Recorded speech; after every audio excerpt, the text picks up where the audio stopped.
Hi everybody, Dan Illman here, taking a look at the Grade 3 $300,000 Indiana Derby, race number 12 on Saturday at Horseshoe Indianapolis. We're going a mile and a 16th. Let's take a look at this field. There are some very promising three-year-olds hoping to take that next step, to use the Indiana Derby as a springboard into some of the bigger pot races for three-year-olds the second half of the year. Of course, you've got the big races at Saratoga, the Jim Dandy, the Travers, there's the Haskell at Monmouth, the Pennsylvania Derby, the West Virginia Derby, lots of big pots. And if a couple of these horses run very, very well in the Indiana Derby, you'll be seeing their names against better horses, the top horses in the division.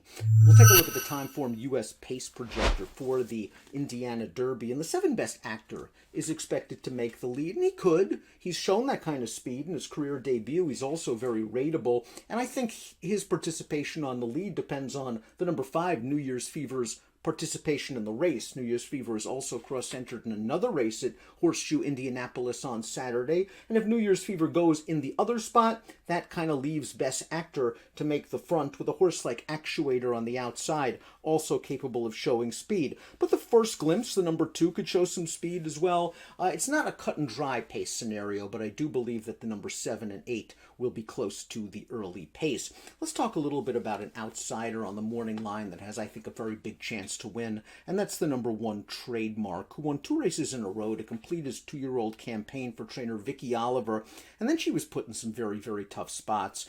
Both graded stakes races for 3-year-olds on the Derby Trail at Tampa Bay, the Sam F. Davis, the Tampa Bay Derby. Then they ran her in the Bluegrass against Zandod, who eventually would run 3rd in the Kentucky Derby. Then they ran him in the Pat Day Mile against Jack Christopher, who not only won that race easily, but would come back and win the Grade 1 Woody Stevens on Belmont Stakes Day with a 107 Beyer speed figure. Trademark is getting a little bit of class relief. He's getting back around 2 turns where I think he's at his best, and he's also getting Lasix for the first time. If you believe this pace heats up, well, Trademark can come from mid-pack. I think he can adapt to any kind of situation. He's run against some good horses. He has some back races that make him interesting, and with the class relief, you can certainly give him an opportunity at 15-1.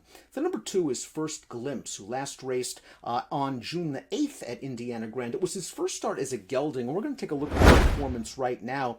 He made the lead over the sloppy track in this race at a big price. He just wasn't good enough. He finished 2nd. He's now 1 for 11 lifetime, and while he did take a step forward, listed as a first-time gelding, it's unlikely he's going to make the lead in this race, and he's really taking a step up against better horses. Plus, I question his upside. While a horse like Trademark is still relatively lightly raced with only 8 starts, First Glimpse has already run 11 times, and I wonder if he's a bit exposed.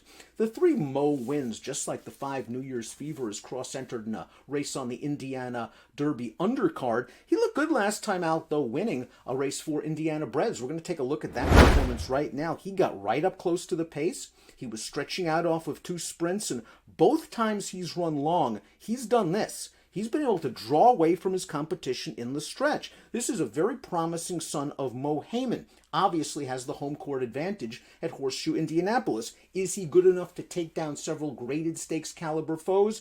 Still have to find out, but he's trending the right way, and I do like his tactical speed. He doesn't need the lead to win. When he won that Indiana Futurity last year, he did so from off of the pace. King Ottoman is up next, and Steve Asmussen knows where to place his horses. King Ottoman went into the Texas Derby, the race we're going to show you right now, as a 3-start maiden, and it didn't matter. At 10-1, King Ottoman ran a career-best race, an 88 Beyer speed figure, and he just seems to be taking a step forward with each and every start. He has a really strong pedigree. He is by Curlin out of a quality Tappet mare, and he's got the tactical speed where I could see him sitting in the second flight off of a solid pace. He's trending the right way, and he's 5-1 on the morning line. Marcelino Pedroza takes the mount.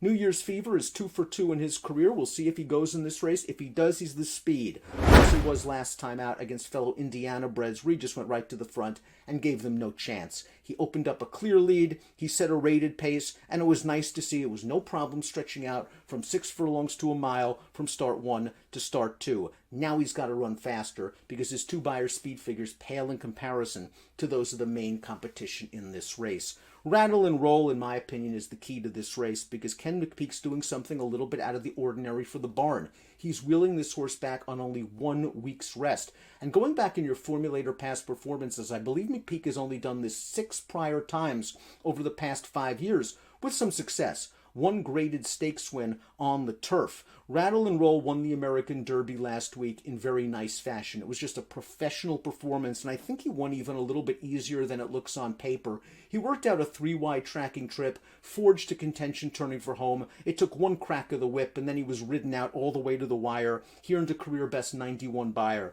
This is a horse that showed a tremendous amount of potential as a 2-year-old, especially in that Breeders' Futurity, where he utilized a strong burst of speed on the second turn to take command and keep going. Unfortunately, he missed some time with injury after that race, and it's just taken him several races to get back into his good form. If he is back into his good form, Rattle and Roll can be a handful in here, hoping for a little bit more than 5-2 on the morning line. Best Actor was a debut winner going 2 turns over a wet track. That's never easy. He showed quality in that race, did this son of Flatter, and then in his second lifetime start, they cut him back to a 1-turn mile at Churchill Downs, and he was part of a solid pace. He backed off professionally, and then he just blew clear to win by 4. That race hasn't come back very strong just yet. 4 next out runners, none have hit the board, career best Beyer of 81, but Best Actor looks like a horse with a bright future for trainer Brad Cox. Distance is no issue, and we already talked about it in the pace projector segment. This horse has the speed to place Florent Giroux anywhere the jock wants to be.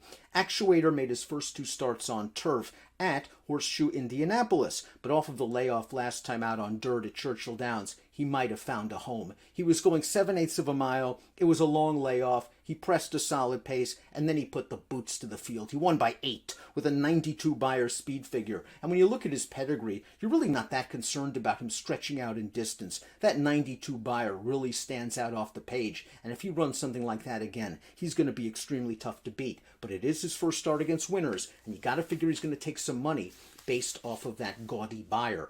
Un Ojo is up next, and Un Ojo is already a graded stakes winner. He pulled off a shocking 75-1 upset in the Grade 2 Rebel, and he came right back in another major Kentucky Derby points race, the Grade 1 Arkansas Derby, and I think you're supposed to draw a line through that race, because if you go back and watch it, this horse had nothing but trouble. Down towards the inside, banged around, checked, steadied, and for a horse with only one eye, that's not easy to overcome. He didn't. He's missed a lot of time since that race, unfortunately, but he will return with Lasix on for a high percentage trainer in Robertino Diodoro, and if you give this horse some pace, he'll come with a late rally. He's a game horse that could be overlooked in the wagering at 6-1 on the morning line. Fowler Blue completes the field. He lost in the Texas Derby last time out to King Ottoman. They're going to put blinkers back on according to our past performances. He's had chances in graded stakes races and stakes competition, and he's just fallen a little bit short. Kentucky Derby winning rider Sonny Leon takes the mount, second time for Doug O'Neill. Before we get to my top selection, please click the subscribe button on the Daily Racing Form YouTube channel for all the latest DRFTV video offerings. For my top pick, I want to see what Rattle and Roll can do. I was very impressed with him as a 2-year-old. I thought over the winter he was going to be one of the better 3-year-olds in this crop. That injury seemed to take a little bit of the starch out of him. If he has come back and has found himself, and McPeek wheeling him back in a week, I think is a very good sign. He could be a horse that we might hear more from in the second half of the season. 6, 8, 4, 7 for me. Grade 3 Indiana Derby. Nice card at Horseshoe Indianapolis on Saturday. Best of luck.